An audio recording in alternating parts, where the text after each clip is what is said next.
Previously on Funny Science Fiction. You doing, Hello. Matt? Now, I said hello too quickly. that's okay. We'll fix it in post. Hi, I'm Jeffrey Weissman, and you're watching or listening to the Funny Science Fiction Podcast. Woo-hoo. The podcast that makes you wish time travel was real so you could skip ahead 45 minutes and miss all of our bad jokes. You guys might recognize our guest today from his work in Back to the Future 2, Back to the Future 3. He was George McFly, but not just Back to the Future. That's not the only things that you might recognize him from. Jeffrey Weissman is our guest today. Hello, Jeffrey. I don't know how you're going to recognize me. I wore a lot of makeup in those films. Well, this is true. But that's not the only thing we want to talk to you about today. You've had quite an extensive career outside of Back to the Future, and yeah. I'm a legend in my own mind. That's right. Well, you've assembled a nice resume as a character actor. You've been all over the place, doing a whole lot of different things. So we're anxious to kind of talk to you about those things as well. I have directors say that to me all the time. They say, "You're all over the place. Can you just bring it in?" That's not fun. We might be talking about different types of all over the place, but that's fine too. So I don't want to talk a whole lot about this, but I do have to ask you a little bit about Back to the Future and taking over the role as George McFly in Back to the Future 2 and 3 and how that all went down, because I know there was a lot of drama that was kind of surrounding that with Crispin and his exit from the role. Yeah, the drama queen, I tell you. So it was, in my opinion, very unfortunate. I mean, it was fortunate for me to get the work, but I loved Crispin in the first film. And yeah, I had worked with him on a film before he got that film and thought he was a fascinating actor, got his number, tried to stay in touch, was pretty friendly. And even when I got the call to come in and to interview to be his photo double, I called him up and said, "Hey, I need work. Say a good word for me if you remember me, Crispin," And didn't hear back from him until, of course, part 3 came out and he was ready to sue because of the makeup they put me in. Sure. And unfortunately, I didn't know about that they didn't have the permission to use his life mask makeup.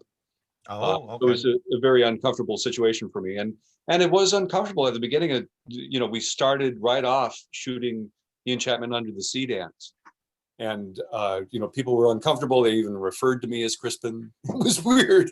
And producers were telling me stories, how he made trouble on the first film, not hitting his marks or disappearing when they needed him, or not letting the production cut his hair, where he flipped out once when he fell asleep in the makeup artist's chair, and Ken Chase was trimming his hair, and Crispin flipped, the stories are pretty bizarre. He and Leah had rehearsed in character and painted together. And one day Crispin brought in this painting that they made together and told Zemeckis, "We want this in the McFly home on the wall." And Zemeckis was like, "No, I've got art directors who have already designed." No. And so he blew his top at that. Crispin, I think, is actually a very fine, yet eccentric artist. He's a very creative man, a bit neurotic, and I think it's really unfortunate because he did such a great job in the first film. I personally was proud of him because I knew him, right? And then to find out that, in my mind, when I was up for it, I thought they needed George in multiple places at the same time. That's why I was being fitted for the makeup effects and the body cast, and I figured. It was one of those things. And when I was told in the 11th hour Crispin was not coming back, the contract negotiations broke down, I couldn't fathom how they were going to do the film without him. And then it all went on my shoulders. I was like, right. And they also cut back the role a great deal. They intended to torture Crispin because he couldn't hit his mark. So the two Bobs decided they'd have his back out from a car that had fallen out of the sky while George was playing golf. And so he wrenched his back and they put him in this ortholev and hang him upside down. So he'd be on these rails and he'd have to hit his marks. Yeah, so I endured that. I think I'm still owed some stunt pay. I don't think I got any stunt pay for that. I was going to ask you how that impacted your work, but that sounds like that had impacted your work quite a bit. It was pretty hard. It was pretty hard, but I rolled with it, and the days. One of those weeks in the McFly kitchen and household, there was a 19-hour day, a 21-hour day, a 26-hour long day, often without 8 hours turnaround. It was pretty grueling.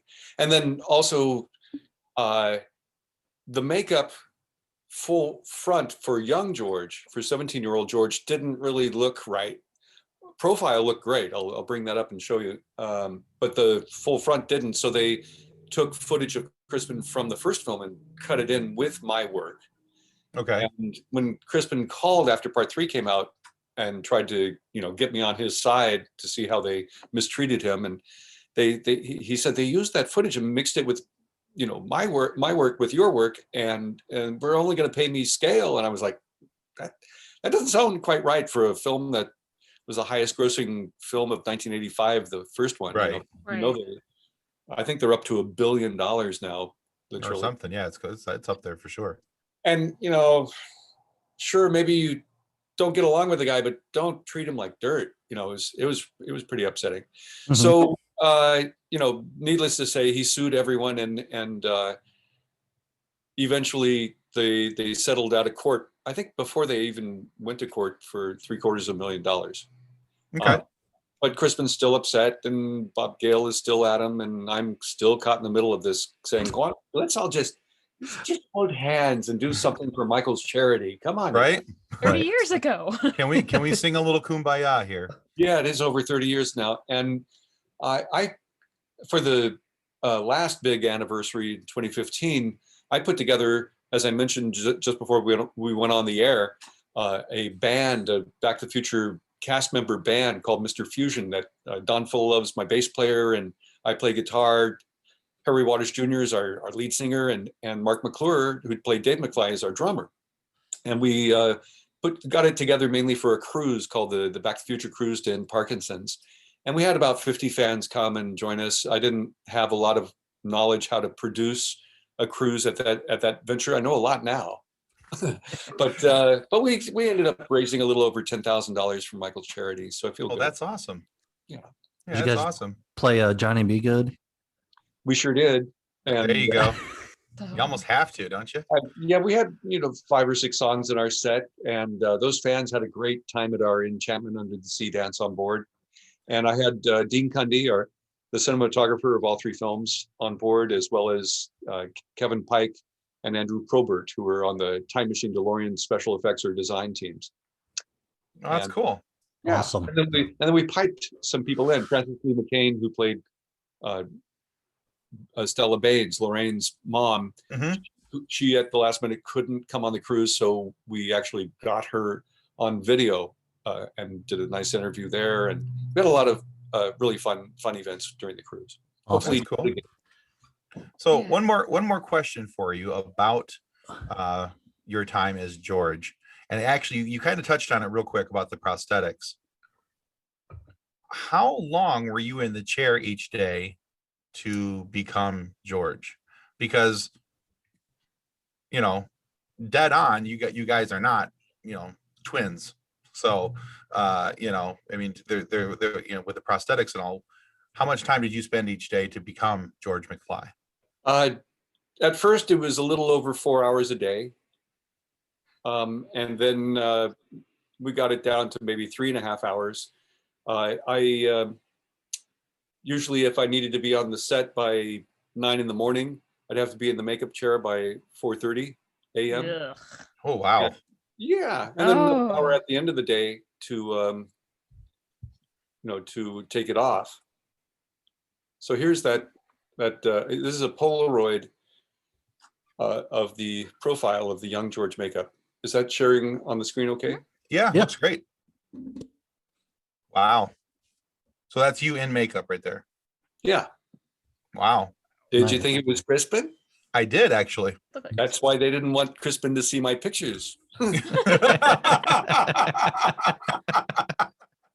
was odd. I had And Bob Gale even says, no, that never happened. And here I'm in a body cast ready to do and this was cut from the film when old George actually spins upright for pizza in 2015. And while we're waiting to do that effect, I'm in the body cast, and Spielberg came over and said, so Crispin, I see you got your $1 million after all. And I was like, oh my God, I'm saving them some money, aren't I? And it was. So more of a little silly question here. I love how you did George McFly in the Back to the Future.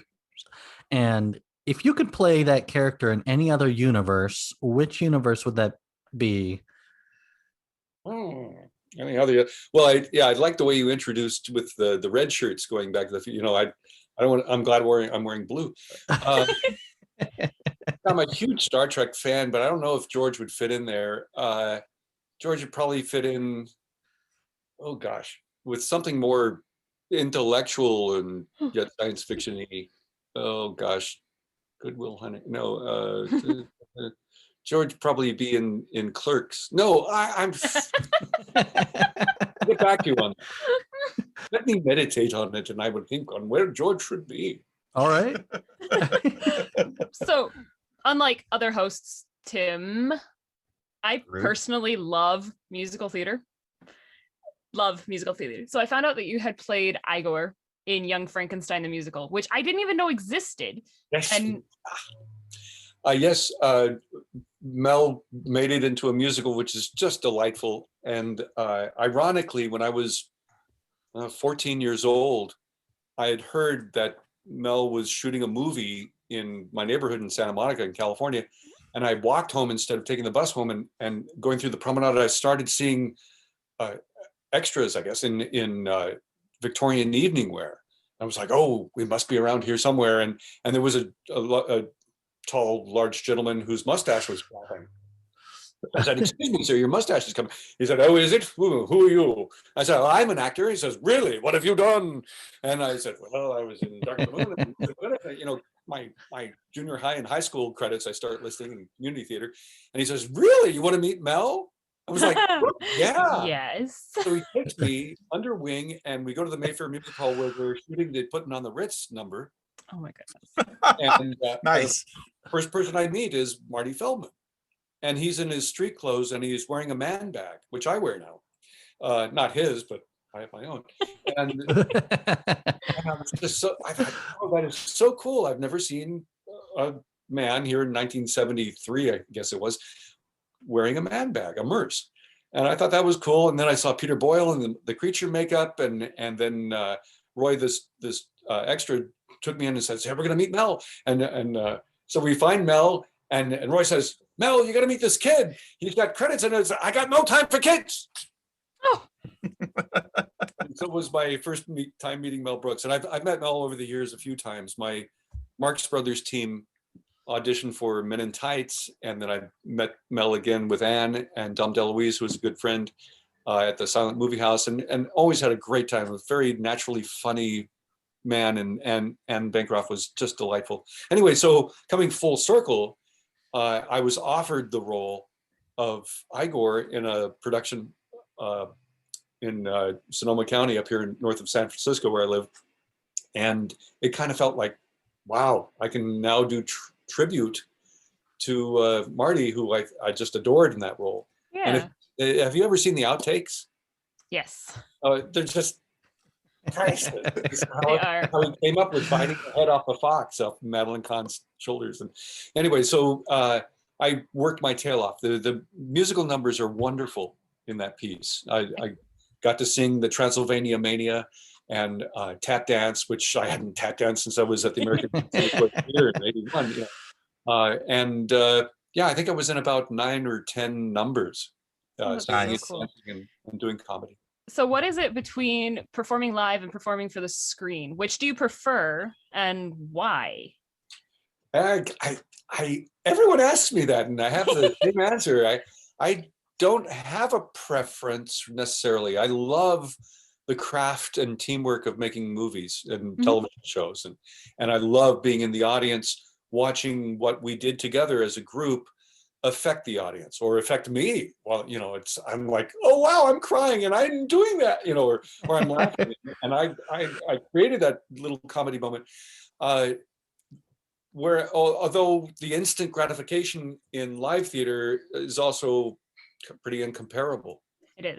I spent many years doing improv also in Los Angeles. I was part of the varsity first players at LA Theater Sports. Out of those ranks came most of the players from Whose Line Is It Anyway? Okay.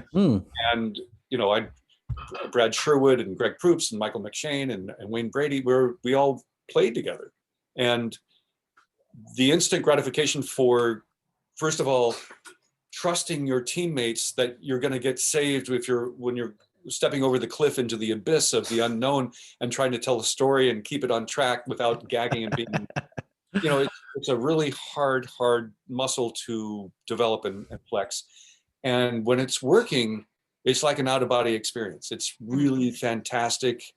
And you just go with it and do your craft the way you know that you are to do it right for it not to fail. And then even when it fails, though, you embrace it and the audience is still there with you. So there's nothing quite like that.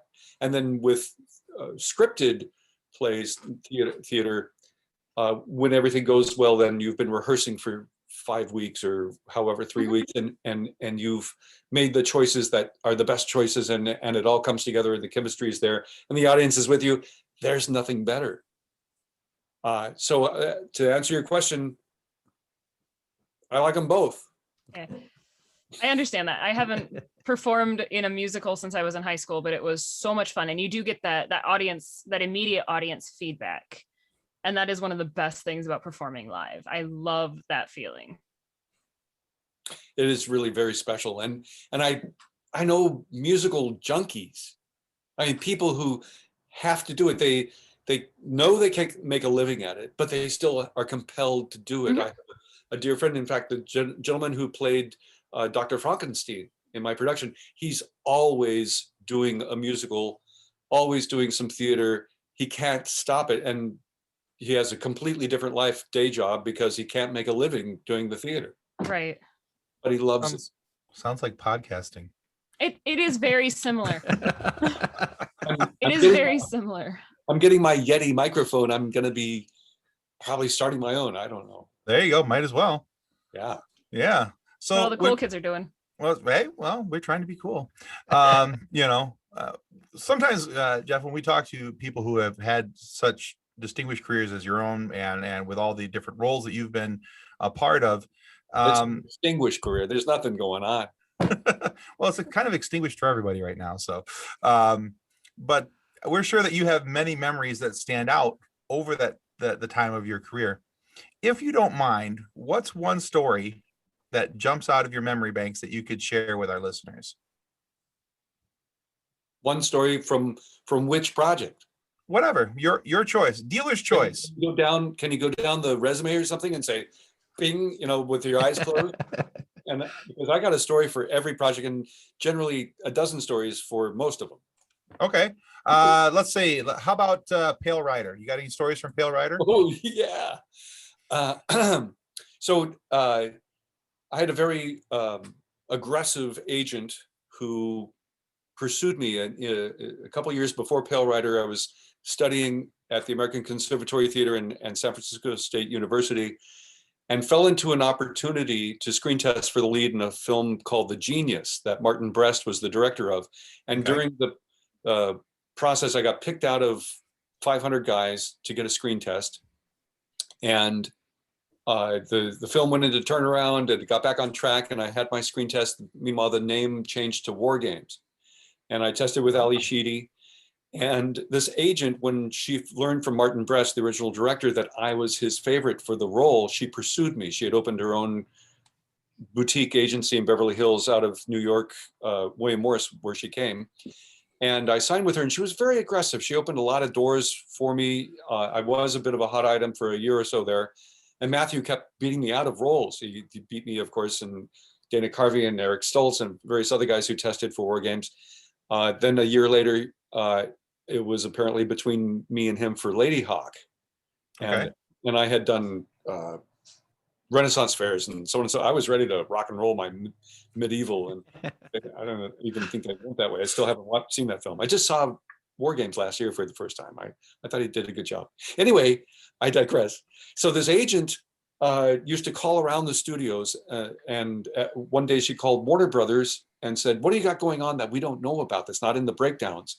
And they said, "Well, we got something in a Clint Eastwood film that I think we've got the talent in our files. We'll find the talent." And she goes, "Well, describe it, and maybe I've got someone." And so the description, she thought I fit. And what had turned out, Sean Penn's brother, Chris Penn, who was a marvelous actor, had met Clint at a party in Malibu and said, I want to do a film with you." And Clint sent Chris the Pale Rider script, and Chris threw it back at Clint because Clint was offering him the role of Eddie Conway, this nice guy, gold panner. And Chris said, "I want to play bad guy." And so Clint took Chris to his word and cast him as LaHood's son, the bad guy who attempts raping Sidney Penny's character in the film. And so the actor who was cast as Teddy Conway moved into Eddie, and Teddy became open. So I got the call from my agent, "You're going in on this." And I found that I needed to cry on cue. So I didn't want to leave anything to chance. I want to co-star with Clint Eastwood in the film. And I knew I had my fantasy charging Meisner technique. I had my subjective personalization technique, which is a little Strasbergian emotional recall. I had my just Zen technique of going with it if it's well written. I even had a lock of my grandmother's hair in my pocket, who was really the only one in my family who really encouraged me to do my acting. My parents did not want me to be an actor.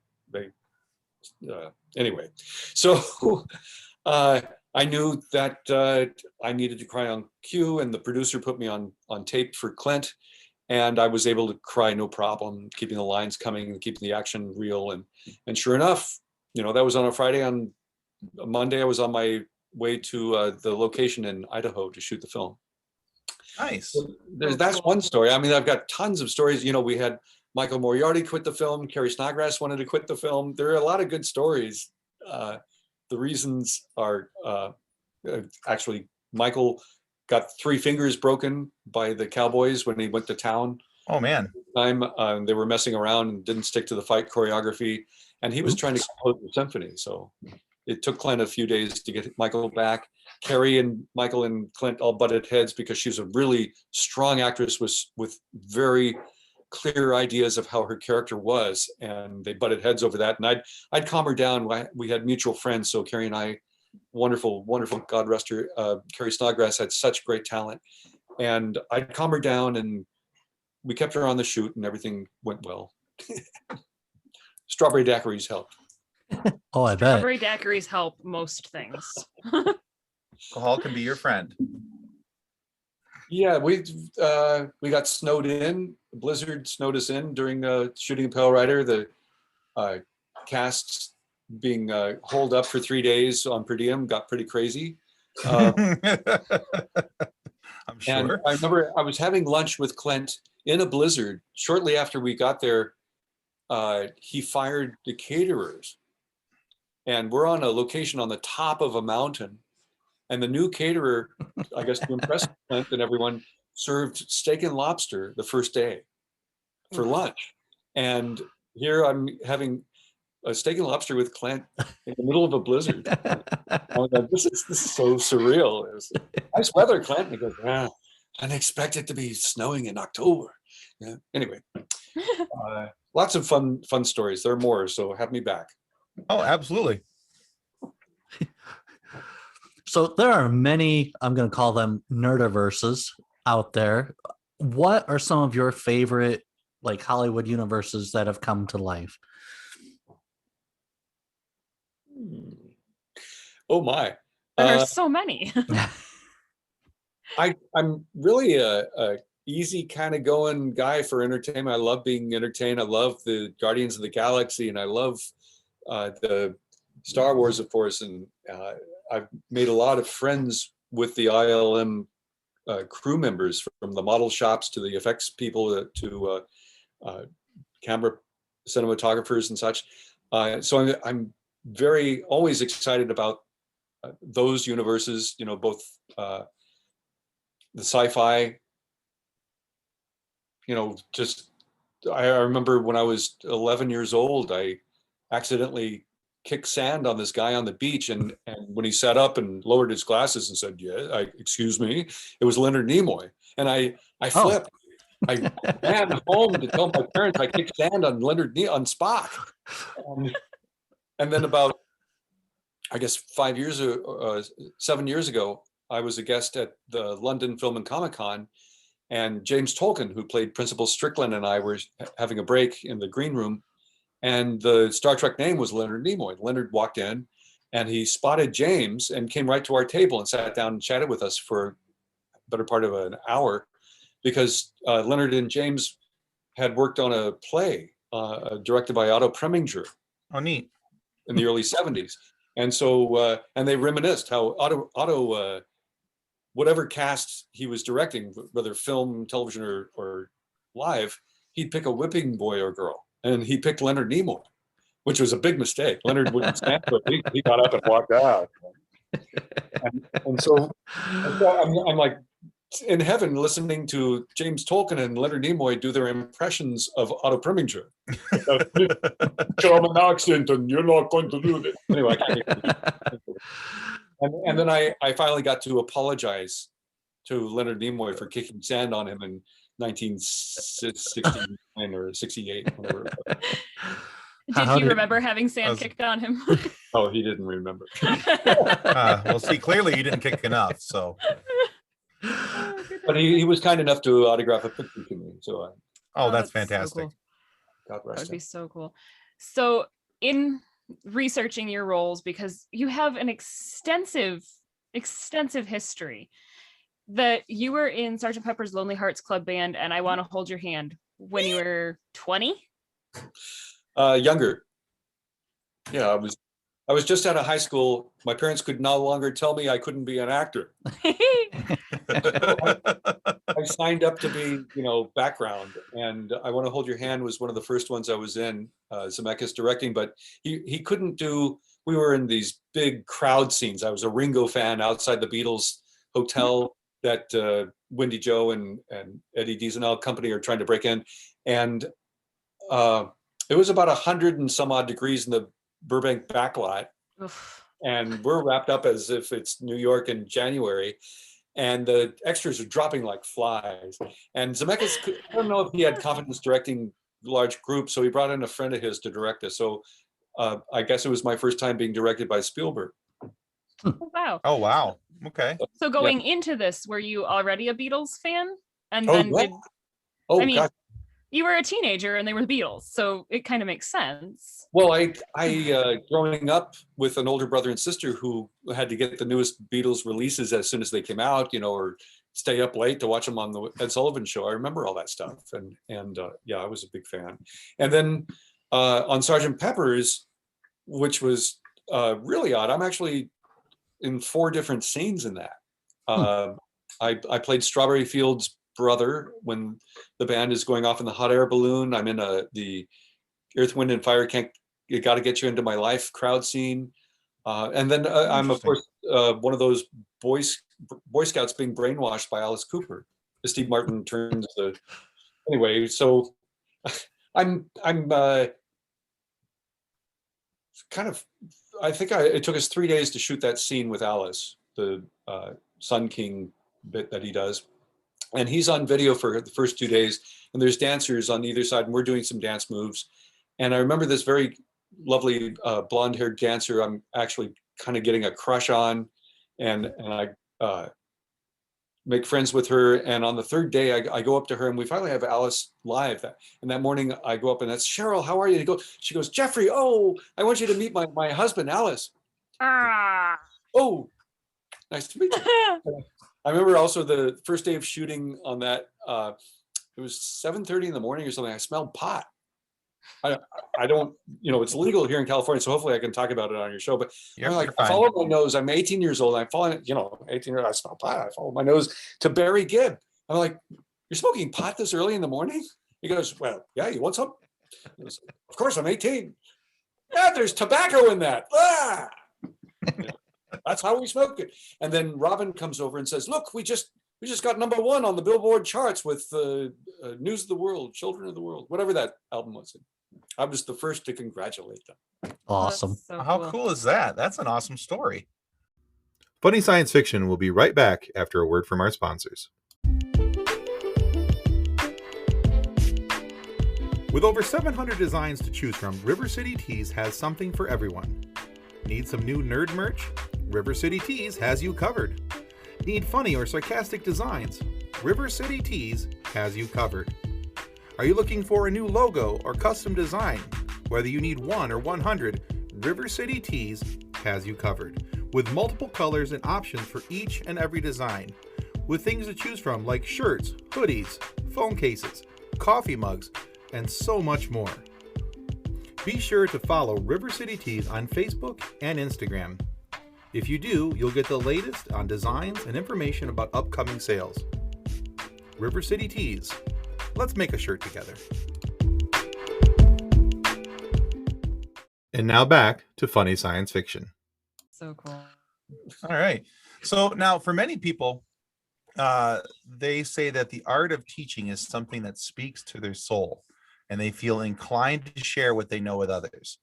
Now, on your bio on IMDb, it told us that you teach the art of improvisation, developing characters on stage for television and film acting. So what was it about teaching that made you want to be a teacher of acting?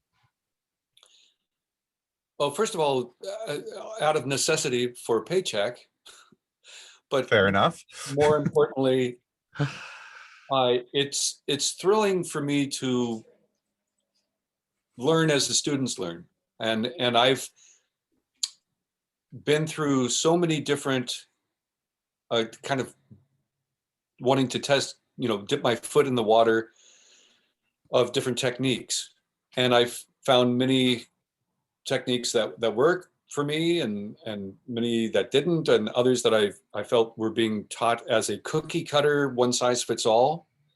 And I have an approach where I believe that, you, Tim, and you, Nick, and you, Kathleen, are not wired the same.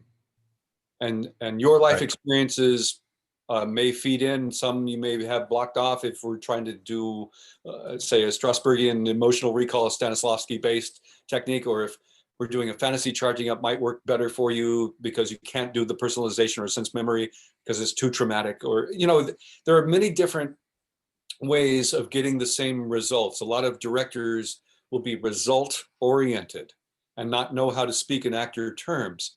So I teach directors how to speak in actor terms. I speak and teach to actors how to direct themselves in case a director says, I need you to cry here, but doesn't give you the conditions to get there.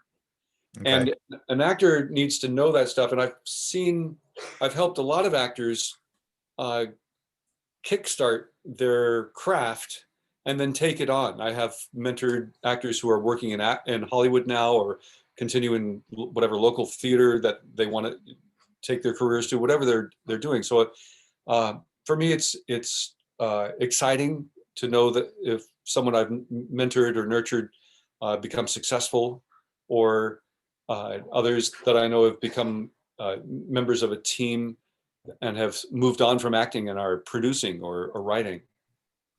So it's kind of a win-win, because I very rarely get bad feedback on my instruction. Cool. So you get the paycheck and you get the joy of helping somebody else, reach for their dream. As soon as I'm vaccinated. There you go. Definitely. There you go. I finally figured out how to do Zoom teaching, where I can now have people do their monologues, or maybe if they're with other people, do a scene, record it like we're recording here, and then stop it and come back on and play it in another window, and then break it down for them. Just while to figure that out. All right, cool. There has been quite the learning curve the last year with Zoom. I understand.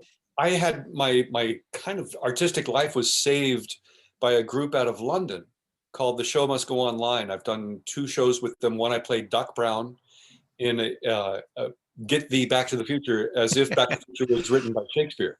Oh, cool. So I'm a Shakespearean. Oh, nice. We shot it here. I did the slide from the clock tower across the screen here. My wife was the camera operator, so I'm climbing on the floor, which I'm actually, so it looks like I'm actually climbing up the building to the clock tower. Anyway, she was my wardrobe mistress, my prop master. Anyway, and then I played Sir Toby Belch in Twelfth Night. What they did was the entire Shakespearean canon over the course of the summer during the pandemic.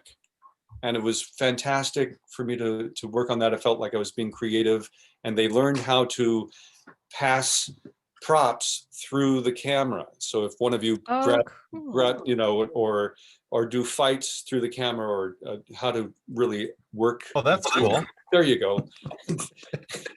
You changed colors. Nick, pass it back, Nick. Yeah, thank you. See, and now I've done an improv show, in fact, just recently with Binge Watch is the name of the company. And it was really great. We did some passing through the lens, even kissing, you know, it was no tongue. So, necessity. Also a lot of things for the fans. I've had Argentina, France, Japan, Italy, doing Zooms for the fans, and a lot of them are fundraisers. Hello, fundraisers for Parkinson's. There you go. Awesome. So There's what was fundraisers too? What was the name of the play again? And the Shakespearean style one? Yeah, you can find them on YouTube. The show must go online. TSMGO for short. And they did all of Shakespeare's canon in, what was it, 36 weeks or something. Okay. And you can see me in Twelfth Night and Get Thee Back to the Future. Ian Drescher adapted Back to the Future as if Shakespeare had written it. He also did Star Wars and Mean Girls in the same fashion. Mean Girls as Shakespeare sounds fantastic. They are quite exceptional. And then, my gosh. The show must go online uses actors' talent from around the world, can be in the productions. So I had, you know, actors from around the world I'm working with, and really remarkable breakthroughs in casting. There's some example there, Macbeth is almost all female or non-binary. Wow. And, okay. And it brought new meanings to the relationships in the play that I'd never seen before. It was just dynamically wonderful. Their Hamlet was a female Hamlet. You know, they really great work. And I'm working with actors who are trained either at the National Theatre or the Royal Academy. You know, for me, it was very exciting. Yeah, I bet. Awesome. And some are even laymen. Some are even non-actors that they would even bring in who did fine jobs. That's so cool. So also in looking through your IMDb, I was surprised how many TV shows that you had been in that I'm like, oh, wait, right. I know that. I've seen him in that, including Saved by the Bell, Diagnosis Murder, which I actually just bought on DVD and it's going to be delivered like next week. I'm so excited. I'm such a Diagnosis Murder nerd. Very sad to see the passing of Dustin Diamond, but I played Screech's guru, the high geek. Yes. Mm-hmm. In the rockumentary episode. And then we put together in another film later on, an indie called our feature presentation. So if you could have picked any of those smaller roles to become part of a bigger narrative, which one? Of those television roles? Yeah. I thought I was going to be a reoccurring regular on that Scarecrow and Mrs. King episode where I played Scotty, the valet Parker, at the Scarecrow's headquarters. Mm-hmm. And he was an amateur filmmaker.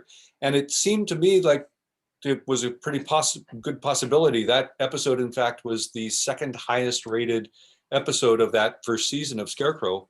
The highest one was when they finally kissed. And it didn't pan out. I had been also cast as a regular in another series called Legmen, and they kept pushing my character. And by the time I was to go work, the series got canceled. So those sometimes, you know, they get. It would have been nice to be recurring on Saved by the Bell is Screech's guru, I guess. Right. Yeah. I don't know. It'd be more like kung fu with nerd style. Nerds need kung fu. That's right. And I love, you know, I was very nerdy growing up. I'm still nerdy as an adult, and I love going to the fan cons. I spend a lot of my time at the fan cons taking pictures of all the cosplay.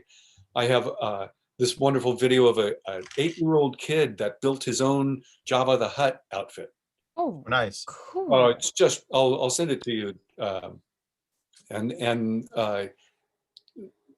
other even pro cosplayers, the costumes and, you know, the skeezicks and different fabrications they made are awesome making, jaw dropping. That's what I'm looking for. I love that stuff. Cosplay is pretty cool. And I had one fan finally make the 2015 George McFly. Oh, that's nice. awesome. I love it. That's awesome. That's awesome. So let's go back to that question from earlier. Which universe would George McFly be in? Yes. Which would he be in? Once again, he was real into the comics as a kid. So maybe Amazing Tales. All right. Amazing Stories. Didn't Spielberg do a TV series called Amazing Stories? So maybe George would fit in there. I could see George fit in really well in Twilight Zone. Yeah. Cool. Yeah. Crispin would have fit right in. I'm sorry, George. We share it. Yes. It happens. I have to admit that this can probably be edited out and post if necessary. I texted my brother letting him know who we were interviewing today, and he goes, "Oh, did you guys try to get Crispin Glover and couldn't afford him?" Like, oh, nice. But Nice friend. You're not got an appearance fee coming? Yeah. Yes, was right. very As soon as we get paid from our sponsors, yes. My first co-star role was on George Miller's episode, the remake of Nightmare at 20,000 Feet in the Twilight Zone movie. And first of all, I was shocked that they were going to continue shooting that film after the terrible accident. But 3 months later, my agent called and got me the interview and found George Miller, who, you know, directed Road Warrior and Mad Max, coming off those highs, was just a delightful man.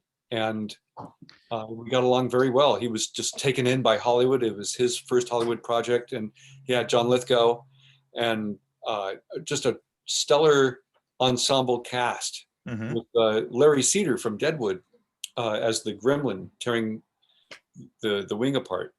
Yes. So that was very exciting for me for my first co-star role to be on that set. And I love technology, and Alan Davio, who just passed away due to COVID a year ago, our cinematographer, shared the responsibilities with Garrett Brown, who invented the Steadicam. And it was so fantastic to see this 65-pound camera on this guy who's running up and down the aisles of the airplane fuselage, working his tail off, getting these amazing shots. And it was a real treat to be on that shoot. I'm sure. That'd be cool. So a little bit of your, oh no, what is that word? If you don't know, we don't know. The on the spot acting. Improv. Thank you. I can't Improv. believe I forgot the improv word. You didn't remember improv on the spot. Okay, good to know. The irony is pretty steep there. You get stuck in the head, you get roadblocked. Right? Yeah. Age helps that. So if animals could talk, which one do you think would be the funniest? Sloths? Sloths. Yeah, I love them in Zootopia. I love.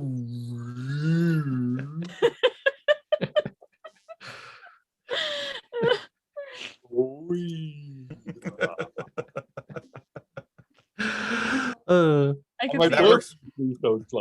Sorry. That works for me.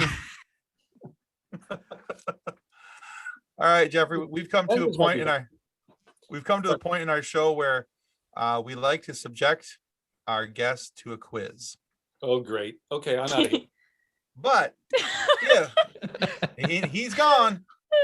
But You scared him away, Tim. but if you stick around for the quiz, You could win prizes. you get to win prizes. Oh boy! So we can't pay you scale, but we will send you prizes if you get. So there's going to be 5 questions. They're all based on a scale. All right. They're all based on Back to the Future 2. Okay. Well, that shouldn't be difficult. I hope not. So, so out of the 5 questions, if you get 3 right, we're going to send you one of our Red Shirt Widows and Orphans coffee mugs. Nice. If you get 4 questions right, we're going to send you the coffee mug and also this book, Custodians of the Cosmos, written by Drayton Allen, our page founder. And so the nice thing about the book is that's where the Red Shirt Widows and Orphans Fund comes from. It's all about a man who wants to join Starfleet, can't, so he rejoins as a custodian to boldly clean up after those who boldly just went. So that's the premise of the book. So if you get 3 right, you get the coffee mug. If you get 4 right, you get the mug and the book. And no red shirt? Well, no, but a red mug. Bring it on. So if you get less, however, if you get less than 2 or less than 3, you only get 2 right. I owe you. We take your picture and we make a meme out of you. We call it a fun sequence. Do you agree to these terms, sir? Can I check with my agent? Sure. Okay. Fair enough. All right, Nick. Oh, these are all multiple choice, by the way. So Great. all right, go ahead, Nick. What is the name of Biff's grandson? Spiff, Cliff, or Griff? Are you kidding? No. Well, he could be Spiffy Griff, or he could be Grumpy Spiffy. No, well, okay, Griff. Yeah, it's Griff. Yes, you are correct. I've had 30 years to study this. Well, we were kind of banking on that.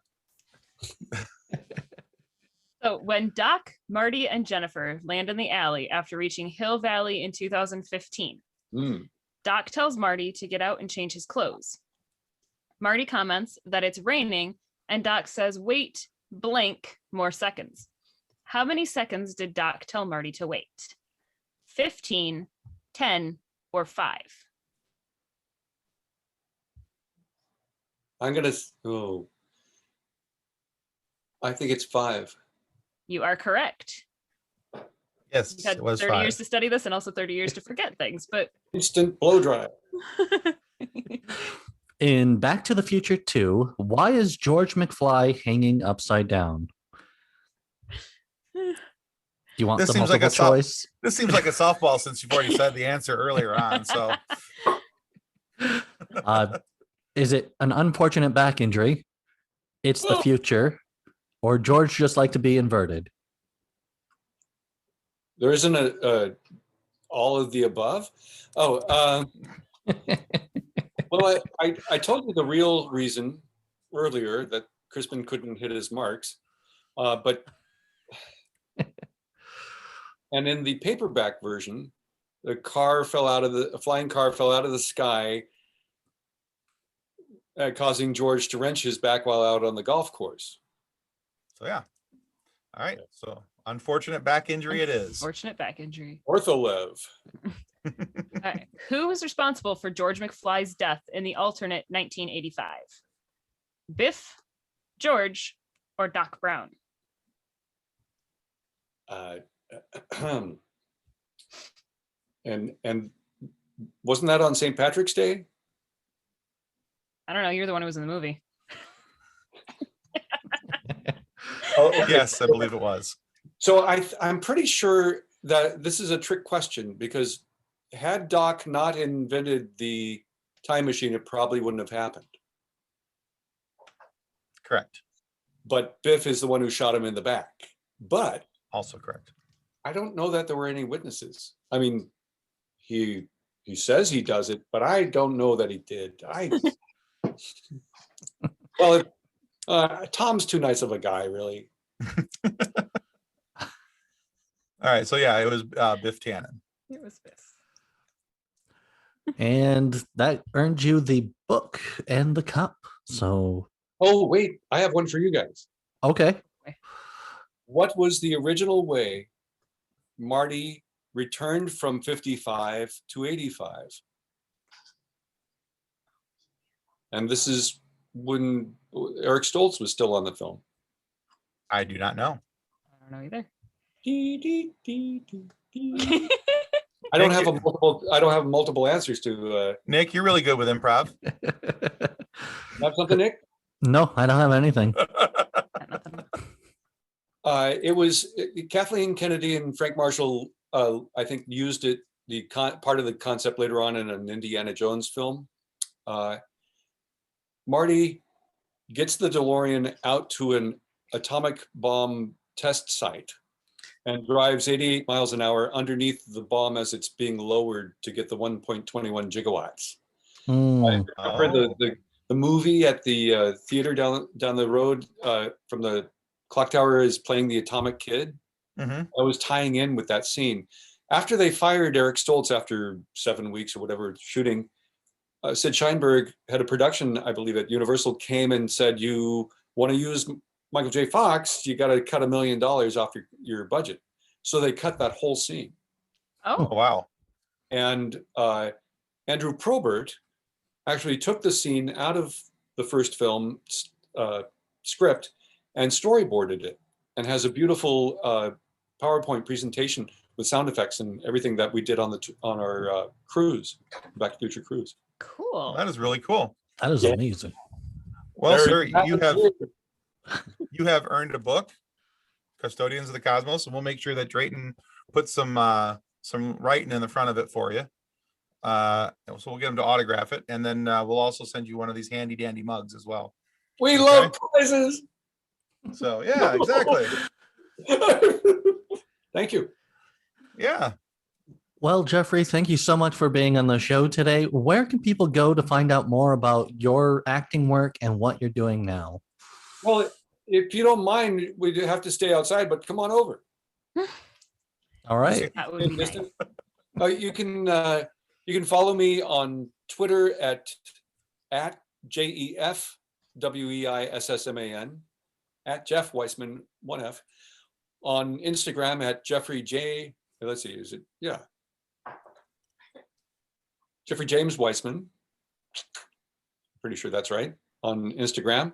On the World Wide Web, I have a kind of a funky old website. You can write me actually through it, jeffreyweissman.com. And if you want, if you're a big Back to the Future fan or have one in your family or friends and you want an autographed picture, I can use the money. Just write me through jeffreyweissman.com and I'll send you samples of what I have available, even some Pizza Hut wrappers. There you go. That wrapper or an action figure. But there you go. This one. Not that one. That one's pretty cool. Thank you so much, Jeff. I'll make sure that the guys put those in the description so that people can find you and follow your work. Thank you.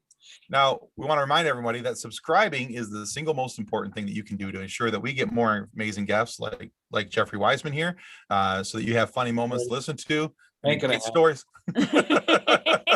And so that we have more great stories from guys like Jeff. It really helps. So please subscribe. It's going to do more than you can understand.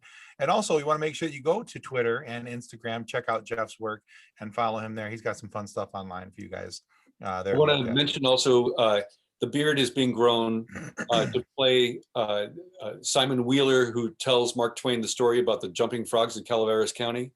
Oh, nice. Oh. And as soon as I film that, I'm shaving the beard and keeping the mustache and turning around and playing Mark Twain. Oh, nice. Okay. So In the same production? Yes. And I'm developing Mark Twain's American history. Nice. So cool. All right, cool. Also want to remind you guys that if you're not happy with the content of today's video, all you have to do is submit in single form, of course, to our Chief Complaint Officer, George McFly.